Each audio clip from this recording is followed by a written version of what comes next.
আসসালামু আলাইকুম। আশা করি সবাই খুব ভালো আছো। আজকে আমাদের টপিক হচ্ছে বোর মডেল, যেটা অলরেডি আমরা 9-10 একবার পড়ে এসেছি।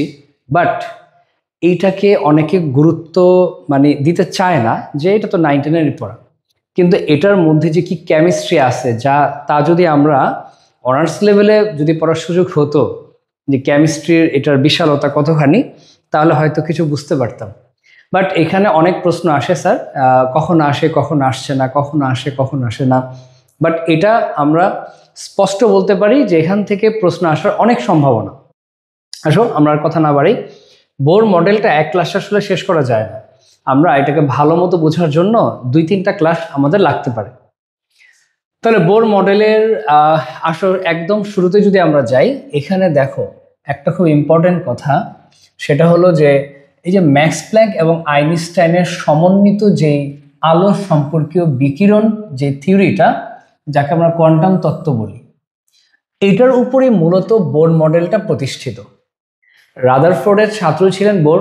তো উনি ছাত্র অবস্থায় যখন রাদারফোর্ডের ত্রুটি খেয়াল করলেন, দেখো তিনটা মেইন ত্রুটি, মেজর তিনটা লিমিটেশন যখন দেখলেন, ফার্স্ট ওয়ান কি বলে ফেলো?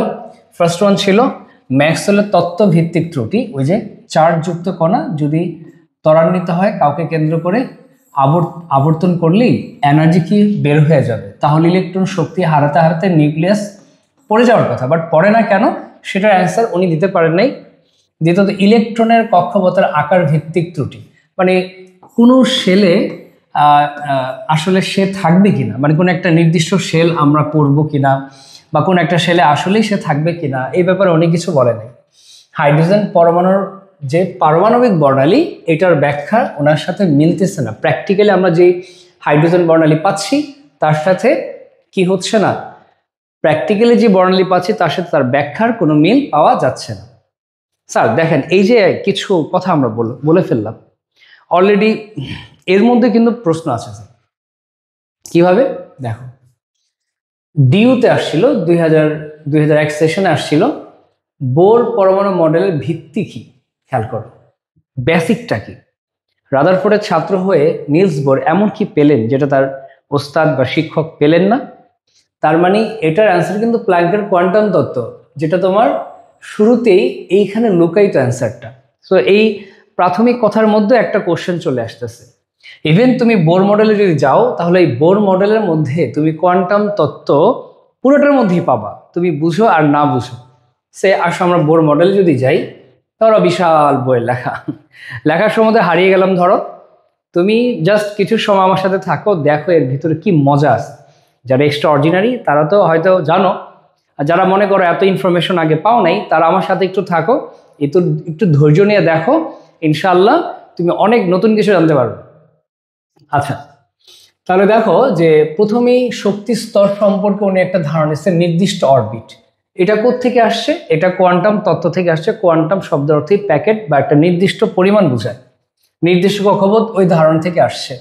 কৌণিক ভরবেগের কথা যখন আমরা আসি, সেখানে দেখো mvr সমান nh/2π। এই এইচটা কি বলো? চিন্তা করে বলো এইচটা কি? প্লাঙ্কের ধ্রুবক। এখানে প্লাঙ্ক ঢুকে গেল, তাহলে প্লাঙ্কের কোয়ান্টাম তত্ত্ব যেটা একটু আগে দেখলে কি ছিল, আমাদের ভিত্তি ছিল কোয়ান্টাম তত্ত্ব, অলরেডি কোশ্চেন করা হয়ে গেছে। তারপর দেখো এখানে প্লাঙ্কের ধ্রুবক, এখানে আছে h/2π। আবার শক্তি শোষণ বা বিকিরণ যে জিনিসটা আমরা দেখতেছি, দেখো এখানে ডেল ই সমান এই যে এইচ নিউ, এই যে থিওরিটা, এটা কিন্তু আমাদের জাস্ট প্ল্যাঙ্কের ওই কোয়ান্টাম তত্ত্বটাই। তাহলে আসো আমরা যদি ভালো করে বুঝতে চাই, কি বুঝতে চাই, যদি ভালো করে বুঝতে চাই বোর মডেল, তাহলে তোমরাই বলো যে যেই তত্ত্বের উপর বোর মডেলটা প্রতিষ্ঠিত, সেটাকে আমরা ভালো মতো আসলেই জেনেছি বা আদৌ কি জানি, সেটা হয়তো বর্ণালী পার্টে তুমি গিয়ে শিখবা। তাহলে আসো আমরা আগে কোয়ান্টাম তত্ত্বটার একটা ধারণা নিই। হ্যাঁ, ডিটেলসে যাওয়া লাগবে না, একটা ধারণা নিই। কোয়ান্টাম তত্ত্বে যদি আমরা যাই, প্ল্যাঙ্কের আলোক সম্পর্কিত যে কোয়ান্টাম তত্ত্ব, বইগুলোতে অনেক প্যাচাল আসছে। মেইন কথাটা কি, প্ল্যাঙ্কের মতে আলোক নিরবচ্ছিন্ন নয়, কন্টিনিউয়াস নয়। কি বুঝলে এটা দিয়ে? নিরবচ্ছিন্ন নয় তুমি তোমার কল্পনার জগৎ তুমি কত দূর যাবা, কি চিন্তা করতে পারো, নিরবচ্ছিন্ন নয় মানে কি আসলে? আচ্ছা, কার সম্পর্কে কথা বলতেছে এটাকে খেয়াল করো তো, কার সম্পর্কে বলতেছে প্ল্যাঙ্ক? ম্যাক্স প্ল্যাঙ্ক বললেন যে আলোক নিরবচ্ছিন্ন নয়, আলোক কিন্তু একটা এনার্জি, আলো একটা শক্তি বা এনার্জি। সো সেই শক্তি, আলোক যে শক্তি, শক্তির একটা রূপ, অন্যতম একটা রূপ, শক্তির অনেক রূপ আছে, শব্দ, বিদ্যুৎ, নিউক্লিয়ার, বিভব, যান্ত্রিক, বিভিন্ন রূপ থাকবে। তার মধ্যে একটা হচ্ছে আলো, সেটা নিরবচ্ছিন্ন নয় এবং সেটা বিচ্ছিন্নভাবে, যেটাকে বলা প্যাকেট বা কোয়ান্টাইজড, মানে একটা নির্দিষ্ট পরিমাণে, একক পরিমাণে ক্ষুদ্র শক্তির প্যাকেট রূপে বের হয়। ঠিক আছে স্যার, খেয়াল করেন। তাহলে এই যে প্যাকেটগুলোকে এক কোয়ান্টাম শক্তি উনি বলতেছেন। এছাড়া বিজ্ঞানী আইনস্টাইন তার ফটোইলেকট্রিক ইফেক্টের ব্যাখ্যায় আলোককে নির্দিষ্ট শক্তিযুক্ত ক্ষুদ্র কণা বা ফোটনের প্রবাহ রূপে উল্লেখ করে এবং সেই শক্তিটা ডিপেন্ড করে মূলত ফ্রিকোয়েন্সির উপর। এনার্জিটা ডিপেন্ড করে কিসের উপর? মূলত ফ্রিকোয়েন্সির উপর। এটার সাথে তুমি বোরকে কানেক্ট করে, এবার বইয়ের ভাষা আমি বলতেছি, আমার বানানো ভাষাটা না, অ্যাকচুয়ালি বইয়ের ভাষা। বোর পরমাণু মডেল অনুসারে পারমাণবিক বর্ণের সৃষ্টির ব্যাখ্যা প্রদানে প্লাঙ্কের এই আলোক শক্তির সমীকরণ বেশ সহায়ক হয়ে ওঠে। তাহলে সমীকরণটা কি? এনার্জি ই ফোটন সমান এইচ নিউ। তার মানে আমরা বলতে পারি কি স্যার? আমরা এটা বলতে পারি যে এখানে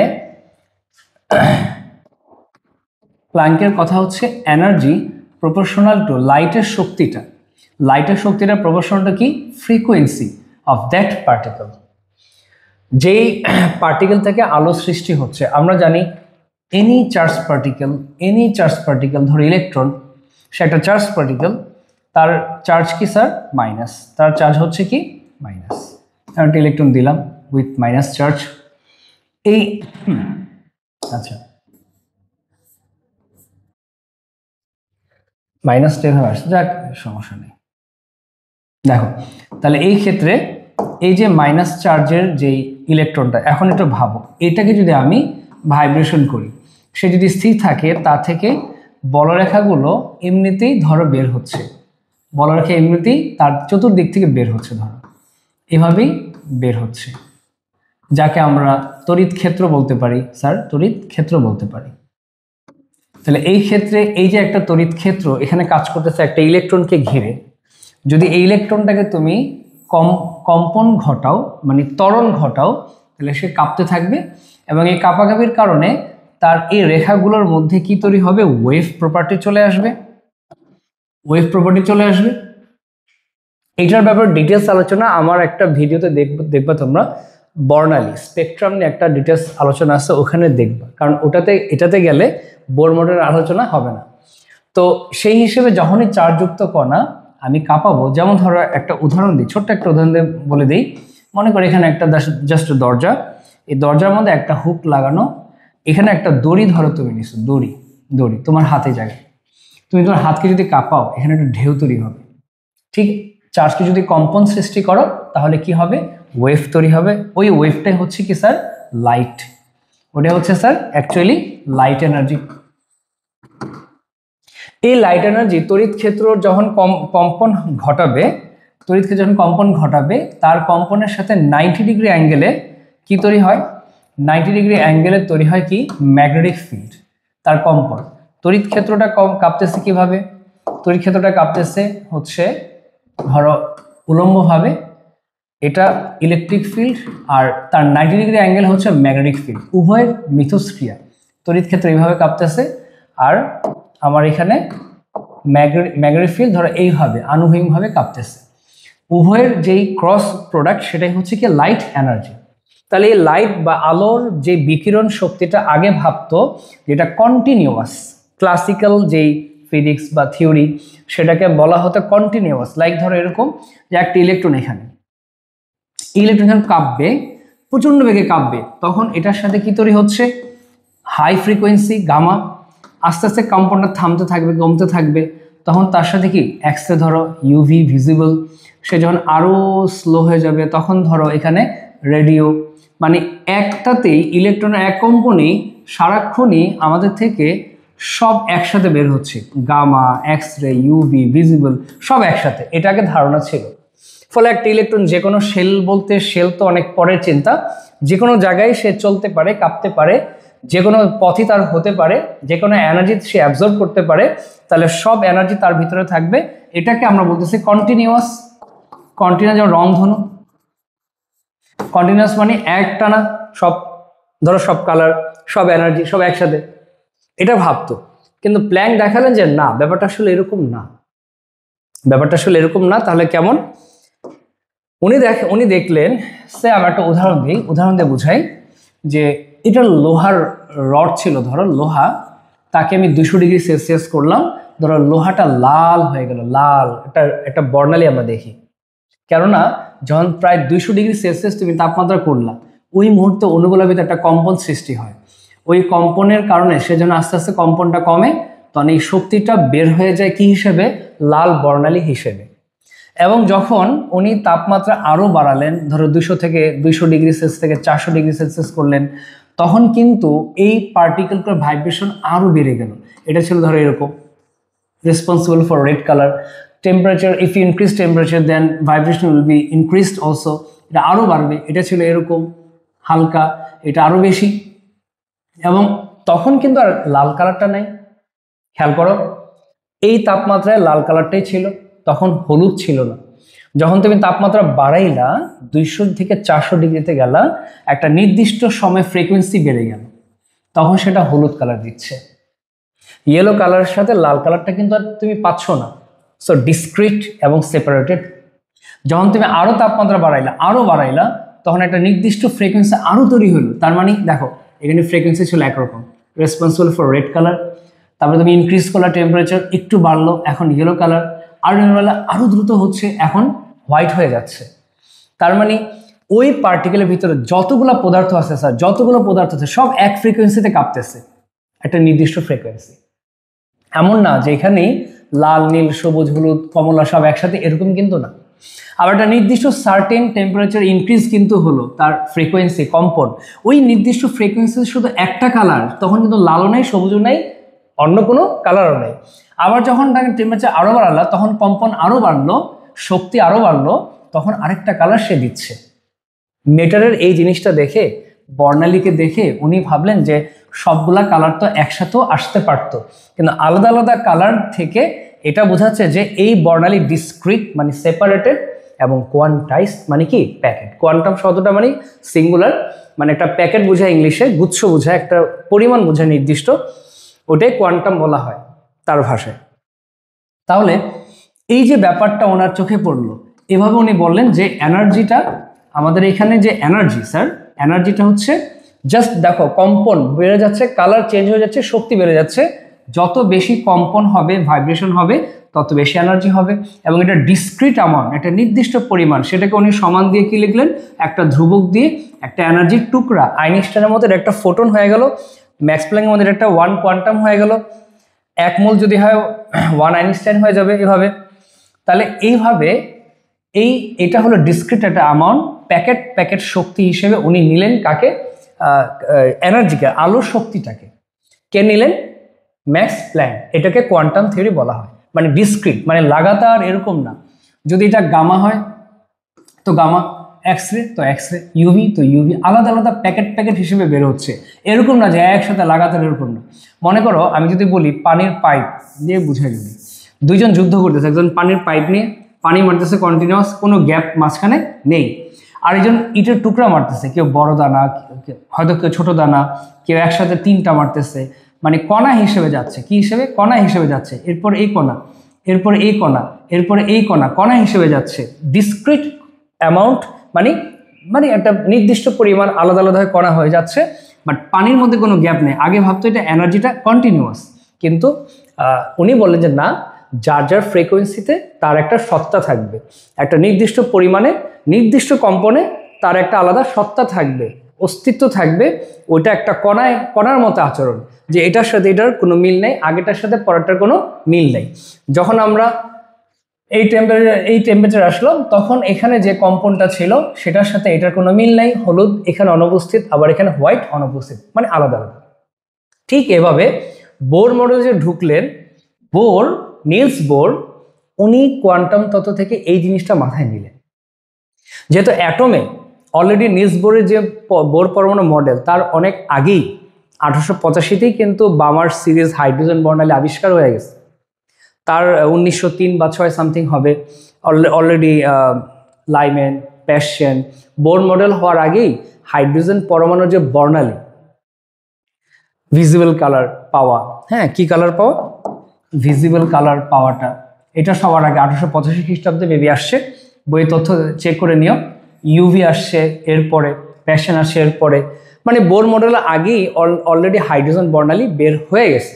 কালার দেখতে পাইছে, কোনোটা কালার দেখতে পায় না, ইউভি চোখে দেখা যায় নাই, বাট ওয়েভলেন্থ মেশিন দিয়ে ডিটেক্ট করা গেছে, ভিজিবলটা চোখে দেখা গেছে। তাহলে এখন যদি রাদারফোর্ড সঠিক হইতেন, তাহলে ইলেকট্রন যদি যে কোনো পথে যেতে পারে, একবার হাই ফ্রিকোয়েন্সি তারপরে লো ফ্রিকোয়েন্সি, আস্তে আস্তে লো হতে হতে একটা ক্রমাগত শক্তি আমরা পেতাম, কিন্তু সেটা কিন্তু হাইড্রোজেনে পাওয়া যাচ্ছে না। হাইড্রোজেনে যদি শুধু ভিজিবল পাই তো 4টা কালার পাওয়া যায়, আর পাওয়া যাচ্ছে না। আবার একটা সময় আমরা ইউভি পেলাম, ইউভির একটা রেঞ্জ পাওয়া গেল, আয়ের একটা রেঞ্জ পাওয়া গেল, এর বাইরে পাওয়া যাচ্ছে না, নির্দিষ্ট কালার পাওয়া যাচ্ছে।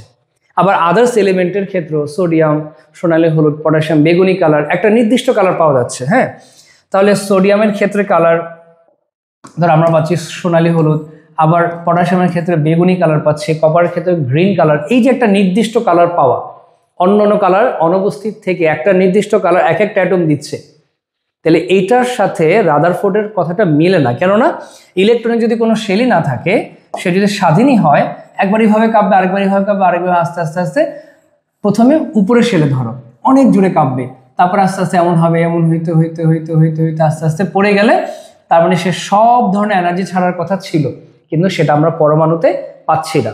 ওই পরমাণুর বর্ণালীর সেন্স উনি ঢুকালেন আলোক বর্ণালী, যেটা কোয়ান্টাম তত্ত্ব ছিল।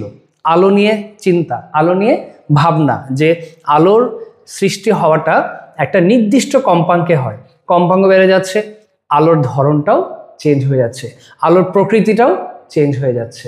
তার মানে বর্ণালী চেঞ্জের সাথে কক্ষপথের শক্তি নির্দিষ্ট করাটা খুব ইম্পর্টেন্ট।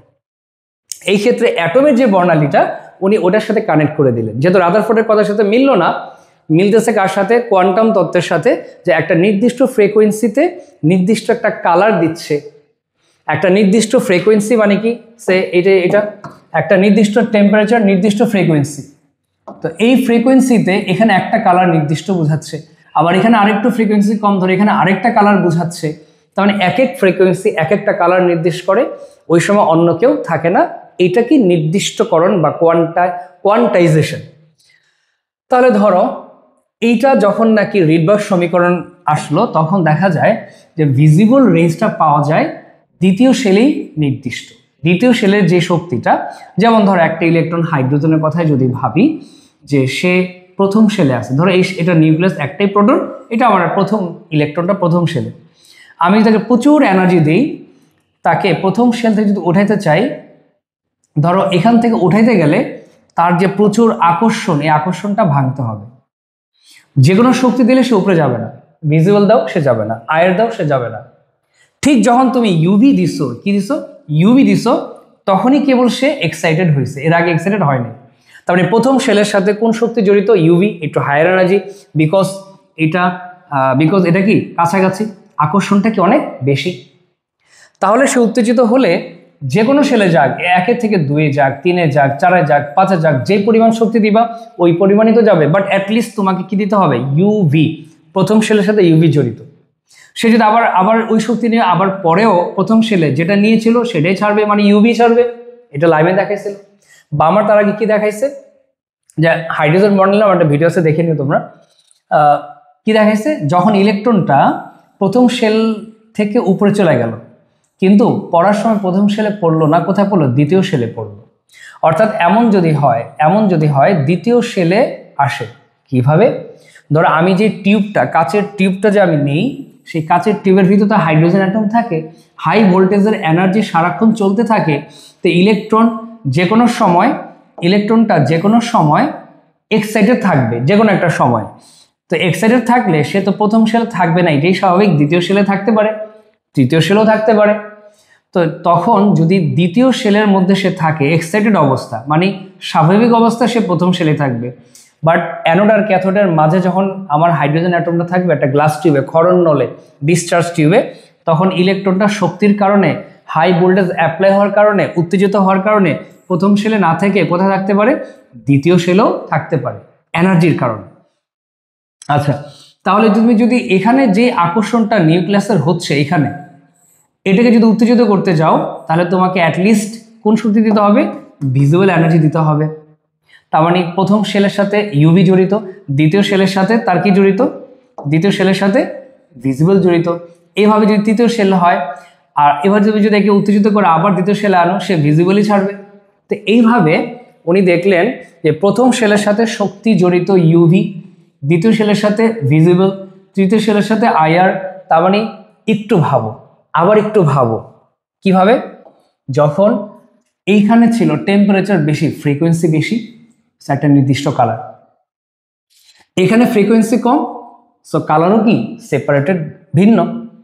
এখানে নিউক্লিয়াসের কাছে থাকায় এই বেচারার কম্পন শক্তি কম, কারণ নিউক্লিয়াস থেকে টাইট করে ধরে রাখছে, ফলে তার এখানে এক ধরনের ফ্রিকোয়েন্সি সে নিতে পারে, ঠিক আছে। আবার তুমি যদি এখানে আসো, এখানে ইলেকট্রনটার স্বাধীনতা কিন্তু বেড়ে গেছে, কেন, আকর্ষণ যে কম নিউক্লিয়াসের, তাহলে তার ফ্রিকোয়েন্সি একটু বেশি, তার ফ্রিকোয়েন্সি একটু বেশি, সো এখানকার কালারটাও কি ডিফারেন্ট হবে। যদি তৃতীয় শেলের কথা বলি, সে আরেকটু দূরে হবে, সো আরেকটু দূরে হলে এখানে ব্যাসার্ধ আরো বড় হলে তার এখানকার স্বাধীনতা কি আরো বেশি। তার মানে এখানকার এক একটা শেলের জন্য আসলে কি দাঁড়াচ্ছে, এক এক রকমের শক্তিকে নির্দেশ করতেছে, কারণ এখানে এক এক শেলের জন্য এক এক ফ্রিকোয়েন্সি। এইভাবে উনি যেটা বললেন যে কোয়ান্টাম তত্ত্বের সাথে ব্যাখ্যাটা যদি মিলাই, যে কাছে সো কম্পন শক্তিটা কি একরকম কম, সো বর্ণালী আর একরকম। তাকে যদি দূরে নাও, ইউভি শক্তি দিয়ে ভিজিবল, মানে ইউভি শক্তি অ্যাপ্লাই করে প্রথম শেল থেকে তুমি দ্বিতীয় শেলে আনলা, এখন যে দ্বিতীয় শেলে, যদি দ্বিতীয় শেল থেকে তুমি বের করতে চাও, তাহলে একটু কম শক্তিতে হয়ে যায়, কেননা এখানে আকর্ষণ কম, অলরেডি তার ফ্রিকোয়েন্সি এখানে বেশি, আরেকটু এনার্জি ভিজিবল দিলেই সে উপরে চলে যাবে। তার মানে দ্বিতীয় শেলের কম্পন একরকম, প্রথম শেলের কম্পন আরেক রকম। তার মানে এখানে তার কি বলা যায়, এখানে তার এক ধরনের কম্পন নিউ 1, এখানে তার আরেক ধরনের কম্পন নিউ 2। তার মানে এখানে তার এনার্জি E1, তার মানে এখানে তার এনার্জি কি E2। তাহলে E1 মানে কি, কোয়ান্টাম তত্ত্ব অনুযায়ী আলো কতটুকু নিতে পারে, কতটুকু ছাড়তে পারে, সেটা ফ্রিকোয়েন্সির সাথে সমানুপাতিক, ফ্রিকোয়েন্সি যেমন আলো তেমন। তাহলে এই ক্ষেত্রে H1 আর এটা হবে কি H2। যদি বলো স্যার এগুলো আমার দরকার নেই, আসলে দরকার নেই, এত গভীরে যাওয়ার দরকারও নাই। যদি তোমার সময় থাকে, যদি তুমি মনে করো যে না আমি একটু জানতে চাই, তাহলে শিখো, আর নাহলে এটা ভিডিওটা টেনে জাস্ট তুমি তোমার পরের টপিকে চলে যাও। তাহলে এখান থেকে যেখানে গেল, এই শেল থেকে কোথায়, একের থেকে যে 2-এ গেল, তার নিট কতটুকু লাগবে, তাই না। একের থেকে যে 2-এ গেল, যে সে একের থেকে যে সে 2-এ গেল, তার নিট শক্তি তাহলে কত হবে, এই শক্তিটা দেখো, এই শক্তিটা কত হবে, যে এক্সট্রা শক্তি তুমি ওকে দিলা, কি দিলা, এখানে যে একটা কম্পন ছিল ওর, এখান থেকে তুমি উঠেছো কোথায়, ভিজিবলে উঠাইছো। আচ্ছা হোয়াট এভার, এখানে ছিল E1 শক্তি বা H1, আর এখানে ছিল E2 শক্তি H2। তাহলে তুমি এখান থেকে তার উপরে উঠাইছো, কোথায়, এটাকে এখান থেকে এখানে উঠাইছো, তাহলে কতটুকু শক্তি লাগলো, এই দুই শক্তির নিশ্চয় ব্যবধানটা, অর্থাৎ E2 - E1 সমান সমান H2 - H1, H কমন নিলে new2 - new1 সমান সমান del H new, which is called del E বলা যায়। অর্থাৎ আগে তো বর্ণালী অনেকগুলা রেখার কথা বলা হয়েছে অবিচ্ছিন্ন, রাদারফোর্ডের তত্ত্ব অনুযায়ী, যে একটা ইলেকট্রন এভাবে পড়তে থাকবে, লাগাতার ইলেকট্রন এখান থেকে এখানে পড়লো, এখানে একটা বর্ণালী হবে, এখানে পড়লো, এখানে একটা বর্ণালী হবে, এখানে পড়লো, এখানে একটা বর্ণালী, লাগাতার বর্ণালী, এখানে new1, new2, new3 অনেকগুলি বর্ণালী পাওয়ার কথা, বাট আমরা একটা নির্দিষ্ট বর্ণালী পাই। তো নির্দিষ্ট বর্ণালীর গাণিতিক ব্যাখ্যা তো রাদারফোর্ড থেকে পাওয়া যায় না, বা কোয়ান্টাম তত্ত্ব দিয়ে বোর সেটা দেখাইলেন যে একটা নির্দিষ্ট একটা ফ্রিকোয়েন্সি, কয়টা খেয়াল করো, এখানে বিয়োগ ফলটা কয়টা, একটা ফ্রিকোয়েন্সি নির্দেশ করতেছে, দুই ফ্রিকোয়েন্সির ব্যবধান একটা ফ্রিকোয়েন্সি। সো ওই একটা ফ্রিকোয়েন্সি মানে একটা নির্দিষ্ট কালার, ওই নির্দিষ্ট কালার আমরা পরমাণু থেকে পাই, এবং ম্যাথমেটিক্যালি উনি দেখাইলেন কে, বোর, যে হ্যাঁ একটা নির্দিষ্ট কালার আমরা পাচ্ছি, যেটা কোয়ান্টাম তত্ত্বের সাথে মিলে যাচ্ছে। তাহলে এভাবে প্রমাণ কি হয় না, যে একটা ইলেকট্রন একটা নির্দিষ্ট সেলে থাকবে, নির্দিষ্ট ফ্রিকোয়েন্সিতে থাকবে, কারণ ওই নির্দিষ্ট শক্তি ছাড়া সে উপরে উঠবে না, এবং সে যখন পরে ওই নির্দিষ্ট শক্তিটাই ছাড়ে যা সে শোষণ করেছিল। ধরো তুমি 1 নং শেল থেকে তাকে উপরে উঠাইছো দ্বিতীয় শেল, সে যদি আবার বিকিরণ করে আবার যেটা শোষণ করেছিল, যেটা ইউভি শোষণ করেছিল, ওই ইউভি কিন্তু আবার ছাড়তেছে। যদি সে শেলের মধ্যে নির্দিষ্ট শক্তিতে না থাকতো, ভিন্ন শেলে যদি পড়তো, ইউভি ছাড়া অন্য কোনো বর্ণালী তো আমরা পেতে পারতাম। অর্থাৎ সবসময় দ্বিতীয় শেলে হাইড্রোজেনের ক্ষেত্রে আমরা বামার পাচ্ছি, অন্য কোনো শেলে বামার বা ভিজিবল পাচ্ছি না। সবসময় প্রথম শেলের সাথে আমরা ইউভি পাচ্ছি হাইড্রোজেনের ক্ষেত্রে কিন্তু। তাহলে শক্তিটা নির্দিষ্ট হয়ে গেল। তার মানে একটা ইলেকট্রন এমনি বর্ণালী দেয় না, বাইরে থেকে এনার্জি দিলে বর্ণালী দেয়, না হলে সে বর্ণালী দিবে না। তার মানে সে একটা বর্ণালী দিলেও সে একটা শেলে যাবে, পড়লে আবার ওই শক্তিটাই ছাড়ে যেটা সে নিয়েছিল। তার মানে ওই একই জায়গায় সে পড়ে। একই জায়গায় পড়া মানে কি, তার শক্তি স্তরটাও কি নির্দিষ্ট। তাহলে এই শক্তি স্তর নির্দিষ্ট করাটা খুব একটা ইম্পর্টেন্ট পার্ট ছিল। সো কোয়ান্টাম তত্ত্ব তাহলে আমরা বুঝলাম এখানে প্যাকেট আকারে বোর মডেলের সাথে জড়িত। তাহলে স্থির কক্ষপথ যতক্ষণ একটি কক্ষ অবস্থান করবে ততক্ষণ তা কোনো শক্তি বিকিরণ বা শোষণ করবে না। ওটা এমন একটা কক্ষপথ হবে যেখানে কক্ষপথে ইলেকট্রন যখন চলবে সেখান থেকে কোনো শক্তি বের হইতে পারবে না। এটা বোর মডেল একটা অন্যতম গুরুত্বপূর্ণ কথা ছিল। সেটা কেন সেখান থেকে শক্তি বের হবে না, কারণ ডি ব্রগলি থেকে এটা আমরা পাই। এটা আমরা বোর মডেলের ত্রুটি থেকে শিখবো ইনশাল্লাহ। H/mv আমরা জানি যে ইলেকট্রনের ডুয়েল ক্যারেক্টার, সে কণা ধর্ম আছে আবার তরঙ্গ ধর্ম আছে। তার মানে একটা ইলেকট্রন যখন যায় সে অ্যাকচুয়ালি কি একটা কণাও তুমি বলতে পারো, একটা কণা আকারে যাচ্ছে এটাও তুমি বলতে পারো, পাশাপাশি তাকে তুমি তরঙ্গ হিসেবে বিবেচনা করতে পারো। তরঙ্গ মানে এটা হলো mv হলো কণা ধর্ম আর ল্যামডা কি তরঙ্গ ধর্ম, ডি ব্রগলি ইকুয়েশন থেকে আমরা পাই। তার মানে এখান থেকে একটা নির্দিষ্ট ডিস্টেন্সে এমন হবে যে সে যদি তার কক্ষপথকে পরিক্রমণ করে তাহলে নিজের তরঙ্গ দৈর্ঘ্য নিজে ক্যান্সেল করে। নিজে যখনই ক্যান্সেল করে দেয় তাকে বলে স্ট্যান্ডিং ওয়েভ, যেখান থেকে কোনো আলো বেরোতে পারে না। ওই নির্দিষ্ট দূরত্ব রাখা হয়েছে। কেন এই দূরত্ব এই জন্য রাখা হয়েছে যে কোনো জায়গায় কক্ষপথ হতে পারে না, কারণ যে কোনো জায়গায় কক্ষপথ হলে এনার্জি বের হয়ে যাবে। কিন্তু ঠিক এই ব্যাসার্ধে এই দূরত্বে একটা নির্দিষ্ট দূরত্বে গিয়ে এখানে ফেজগুলো মিলে যাচ্ছে, ক্যান্সেল হয়ে যাচ্ছে। এবং এই পরিধিতে 2πr একটা নির্দিষ্ট সংখ্যক ল্যামডা হইতে পারে। হ্যাঁ, তাহলে এগুলা দিয়ে বোর মডেলের যে প্রমাণগুলো ছিল কৌণিক ভরবেগের, সেটা অলরেডি ডি ব্রগলি দেখা গেছে। তাহলে একটা নির্দিষ্ট কক্ষপথ, তার শক্তি নির্দিষ্ট, ওই কক্ষপথ থাকা অবস্থায় শক্তির বিকিরণ হইতে পারে না। তবে একটা নির্দিষ্ট পরিমাণ শক্তি দিলেই কেবল সে এক শেল থেকে আরেক শেলে যাবে, এমনিতেই সে শক্তি ছাড়বে না। এখন আমরা এখানে দেখো অলরেডি আমরা এখানে কি পড়ে ফেললাম। অলরেডি আমরা স্থির কক্ষপথের ধারণা পেয়ে গেলাম, যেখান থেকে শক্তি বিকিরণ হবে না, নর্মালি নির্দিষ্ট শক্তি দিলে যাবে কিন্তু এছাড়া যাবে না। আর শক্তি শোষণ বিকিরণের কনসেপ্টটা আমাদের ক্লিয়ার হয়ে গেল। এখন আসলে কৌণিক ভরবেগের ধারণাটা এটা একটু জটিল। এই জটিল জিনিসটা বোঝার জন্য তুমি খেয়াল করো, অলরেডি 1 আর 3 যে পড়লাম তা নিয়ে পরীক্ষা কি প্রশ্ন আসছে দেখো। পরমাণু সম্বন্ধে সর্বজন বিদিত সত্য কোনটি? হ্যাঁ, আসছিল অ্যাডমিশন টেস্টে। পরমাণু স্থায়ী না স্যার, পরমাণু অস্থায়ী হতে পারে। তেজস্ক্রিয় মৌল বা নিষ্ক্রিয় মৌল ছাড়া সবই তো বিক্রিয়া করতে চায়, মানে অস্থায়ী। সোডিয়াম একটা ছাড়তে চায়, ক্লোরিন একটা নিতে চায়, সব স্থায়ী না। সাধারণ অবস্থায় পরমাণু থেকে আলোক রশ্মি নির্গত হয়। সাধারণ অবস্থায় কিভাবে? ওই যে বললাম স্থির কক্ষপথে ইলেকট্রন যখন চলে সেখান থেকে বর্ণালী বের হতে পারে না, ক্যান্সেল হয়ে যায়। ঠিক আছে।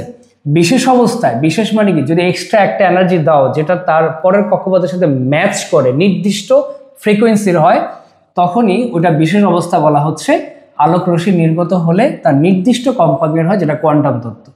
কোন সদস্য? এখানে সি অ্যান্সার। আরেকটা অ্যাডমিশন প্রশ্ন দেখো, প্লাঙ্কের ধ্রুবকের মান কত? ধ্রুবকের মান তো মুখস্থ, এটার বলার কিছু না, বই থেকে দেখে নাও। উপরের চিত্রটির ক্ষেত্রে শক্তির বিকিরণের জন্য দেখো বোর্ড কোশ্চেন। এখানে বলা হচ্ছে ডেল ই মানে শক্তির পরিমাণ হচ্ছে E2 - C1, E2 - C1। হ্যাঁ, এটা ঠিক আছে। ডেল ই মানে h নিউ, এটাও ঠিক আছে, কিন্তু ছোট থেকে বড়টা বিয়োগ হয় না। 1 আর 2 সঠিক। পরমাণু কোন ইলেকট্রন নিম্ন শক্তি স্তর থেকে উচ্চ শক্তি স্তরে গমন করলে কি হয়? মানে নিচে থেকে উপরে গেলে কি হয়?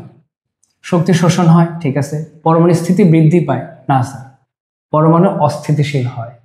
এনার্জি দিচ্ছ, ইলেকট্রন এক শেল থেকে আরেক শেলে গেল, সে তার স্থিতিশীলতাকে হারালো। স্থিতি বৃদ্ধি পায় না, স্থিতি হ্রাস পায়। শোষিত শক্তির পরিমাণ ডেইলি সময়, সো 1 আর 3 সঠিক, 2 ভুল।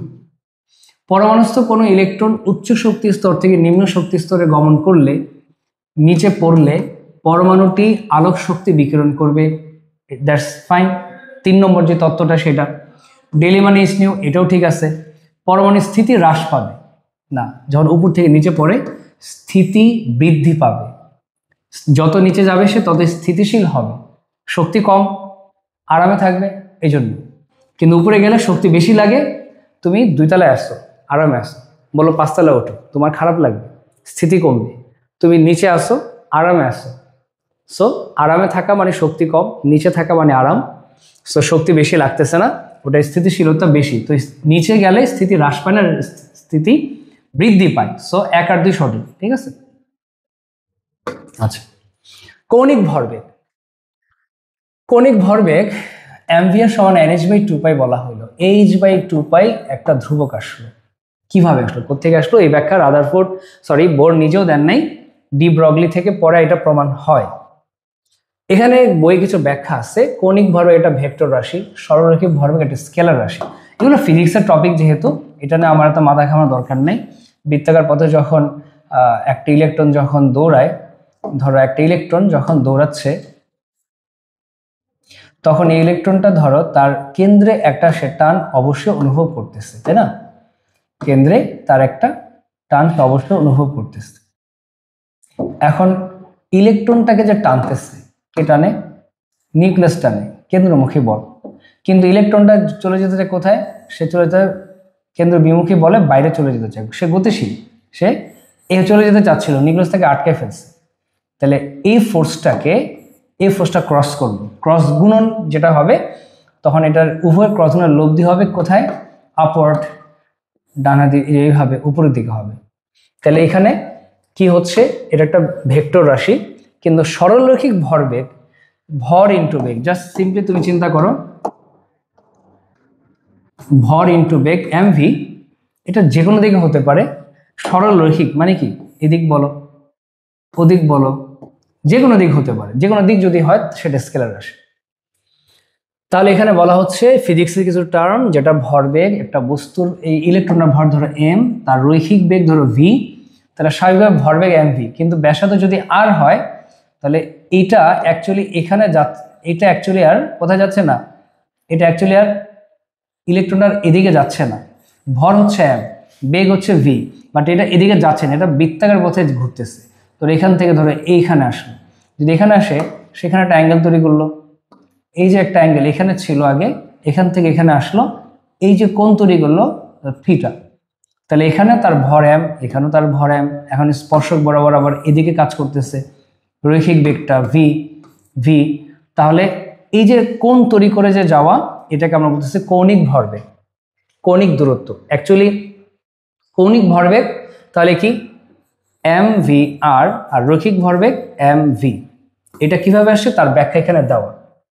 যখন তুমি একটা বৃত্তাকার পথে যাচ্ছ, লাইক ধরে এইভাবে রাস্তার ব্যাঙ্কিং অফ রোড আসলো, ধরো একটা গাড়িতে তুমি বসো, সে প্রচন্ড বেগে ধরো যাচ্ছে, প্রচন্ড বেগে ধরো গাড়িটা যাচ্ছে। এই জায়গায় আসার পর কি হবে বলো তো? এই জায়গায় আসার পর কি তুমি প্রচন্ড বেগে চালাবা গাড়ি? কখনোই না, বেগ কমাই দিবা। কেন? একটা বৃত্তাকার পথ তৈরি হচ্ছে। কারণ একটা ইমাজিনেশনে আমাদের আছে ফিজিক্সে, যেটা একটা বৃত্তাকার পথ আর একটা কেন্দ্র থাকবে। গাড়িটা যখন এখান থেকে এখানে যাবে, তখন এখানে প্রয়োজন পড়বে কেন্দ্রমুখী বলের। সে যদি এর চেয়ে বেশি গতিতে যায়, এর চেয়ে বেশি গতিতে গেলে তার অবস্থা কি হবে? সে গাড়ি সহকার একবারে ছিটকায় পড়বে। যদি বেশি কি হয়, জড়তার কারণে সে ছিটকায় পড়বে, সোজা পড়ে যাবে। তাই এই যে এখানে আমরা বলতেছি এটা কৌণিক বেগ ওমেগা, আর রৈখিক বেগ কি? সোজা যদি যায় সেটা হলো রৈখিক বেগ ভি, আর বৃত্তাকার পথে গেলে এটাকে আমরা বলি কৌণিক বেগ। তাহলে ভি মানে হচ্ছে ডিস্টেন্স বাই টাইম, মানে মিটার পার সেকেন্ড, এক সেকেন্ডে কত দূর যায়। আর কৌণিক বেগ হচ্ছে কত অ্যাঙ্গেল থিটা পার সেকেন্ড, বা পার টাইম আর কি, পার টাইম। এক সেকেন্ডে কত রেডিয়ান বা কত অ্যাঙ্গেল সে গেল। এখন ধরো এখানে তার এতটুকু অ্যাঙ্গেল তৈরি করতে, এতটুকু রেডিয়ান যেতে তার 1 সেকেন্ড লাগে, তাহলে এটা কৌণিক বেগ। তাহলে এই ক্ষেত্রে কিভাবে আসে, যখন নাকি তুমি দেখো বস্তুটা, খেয়াল করো, যখন বস্তুটা প্রচন্ড বেগে যাচ্ছে, এখানে তার বেগ যেটা ভি অনেক বেশি, কিন্তু বৃত্তাকার পথে যেতে নিলে তার বেগটা কমাতে হচ্ছে, ওটাকে আমরা কৌণিক বেগ বলতেছি। তাহলে কৌণিক বেগ আর রৈখিক বেগের সম্পর্ক ফিজিক্স থেকে পড়ে নেবা, ভি বাই আর। ওই বৃত্তাকার যে পথ সেই ব্যাসার্ধ হচ্ছে আর।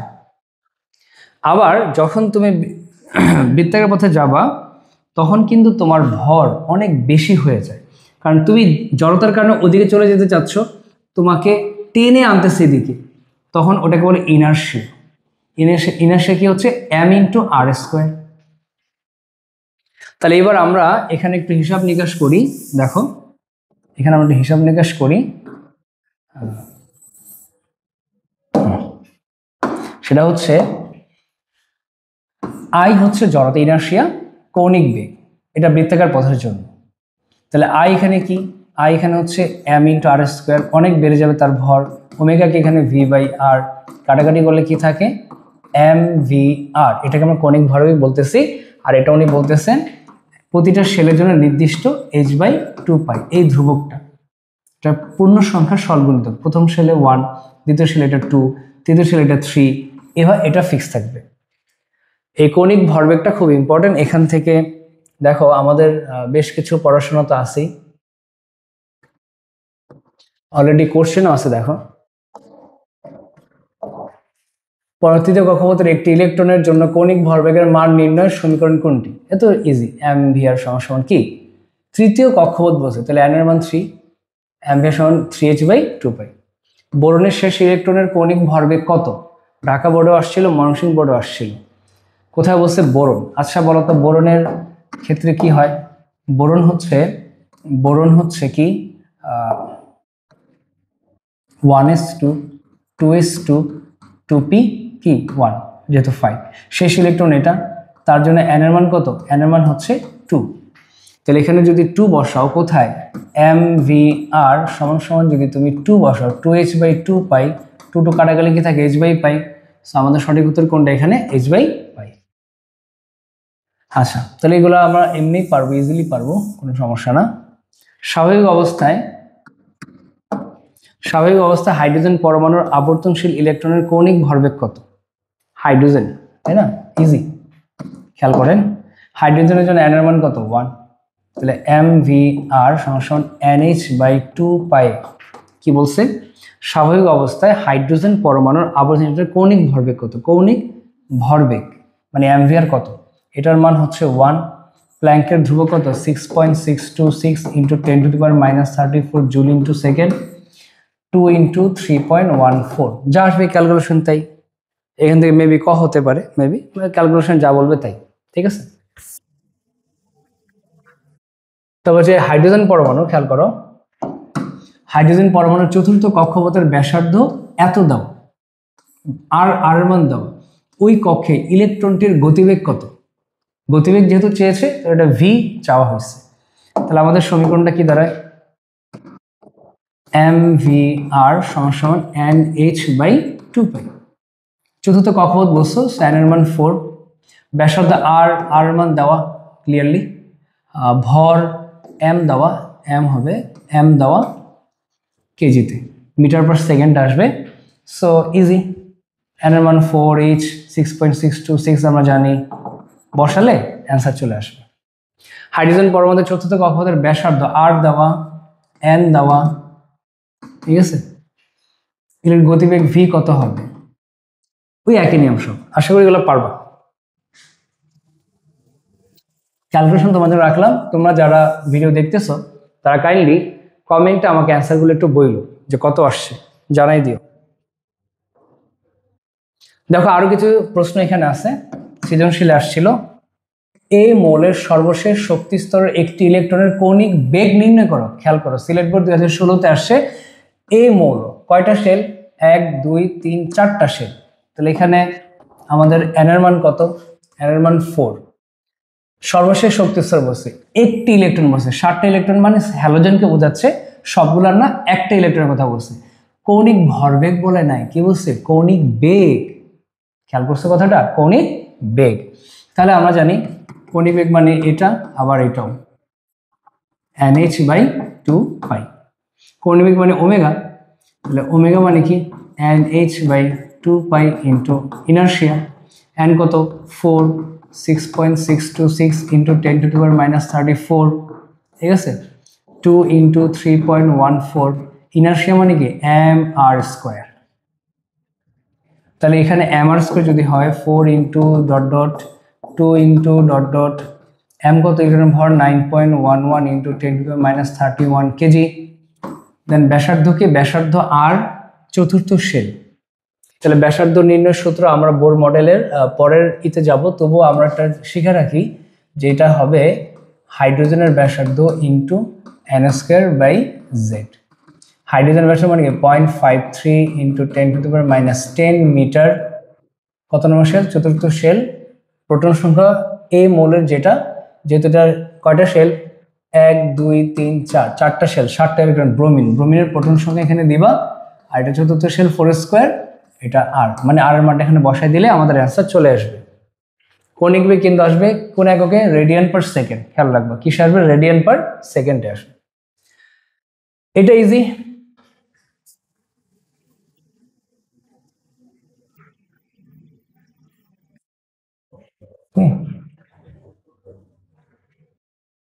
পরেরটা দেখো, চট্টগ্রাম 17 কি বলছে, উদ্দীপকের ইলেকট্রনের কৌণিক ভরবেগ কত। এখানে কৌণিক বেগ না, কৌণিক ভরবেগে চাওয়া হয়েছে জাস্ট mvr = nh/2 পাই। যেহেতু উদ্দীপকে একটি মাত্র ইলেকট্রন, তার মানে আমরা এটাকে হাইড্রোজেন ধরে নিব। সো n এর মান প্রথম শেল 1, আর বাকি তো ধ্রুবক যা আছে তাই। এটা একদম ইজি। বুয়েট 18-19 একটা প্রশ্ন আসছিল যে এত ভর কি দেওয়া, তার মানে আমাদের এখানে m দেওয়া, ভর দেওয়া, কেন্দ্র করে এত মিটার মানে ব্যাসার্ধ আর দেওয়া, ঘুরতে থাকে। কৌণিক বেগ দেখো আবারও ওয়ান্স মোর আবার একটা আসছে কৌণিক বেগ। প্ল্যাঙ্কের ধ্রুবক তো আমরা জানি, তাহলে এখানেও i ইন্টু ওমেগা হিসেবে আমরা করব nh/2 ওমেগা, তাহলে nh/2 i। n কত নম্বর শেল,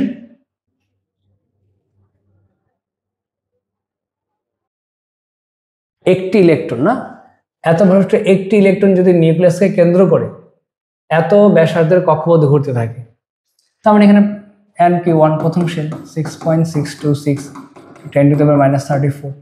ব্যাসার্ধটা কার, হাইড্রোজেনের ব্যাসার্ধ স্পষ্ট মুখস্থ আমাদের, 2 ইন্টু 3.14। i মানে কি, ইনার্শিয়া মানে কি mr², m ইলেকট্রন ভর, আর বুঝে, তাহলে এটাও রেডিয়ান পার সেকেন্ডে আসবে।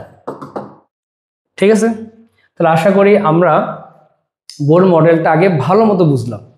বুঝে দেখো কতগুলো প্রশ্ন এখানে, শুধু মডেলটা মানে কৌণিক ভরবেগ বলো, বর্ণালী বলো, কৌণিক বেগ, শুধু মডেলটার উপরই কতগুলো প্রশ্ন। এরপরে আমরা একটা ক্লাস করবো ইনশাল্লাহ লিমিটেশনের উপরে, ত্রুটি, সেখানে অনেক প্রশ্ন দেখবা। এরপরে তোমরা আবার দেখবে যে বোর মডেলের অ্যাপ্লিকেশন, সেখানে আবার ম্যাথ আছে। তার মানে বোর মডেল মানে বিশাল কিছু। তার মানে আমি যেটা করবো ইনশাল্লাহ, বইয়ের একেবারে বেসিক জিনিসটা আমি বুঝাবো, যাতে তুমি অ্যাডমিশন বলো, বোর্ড বলো, এমসিকিউ বলো, সিকিউ বলো, সব কভার করবো ইনশাল্লাহ।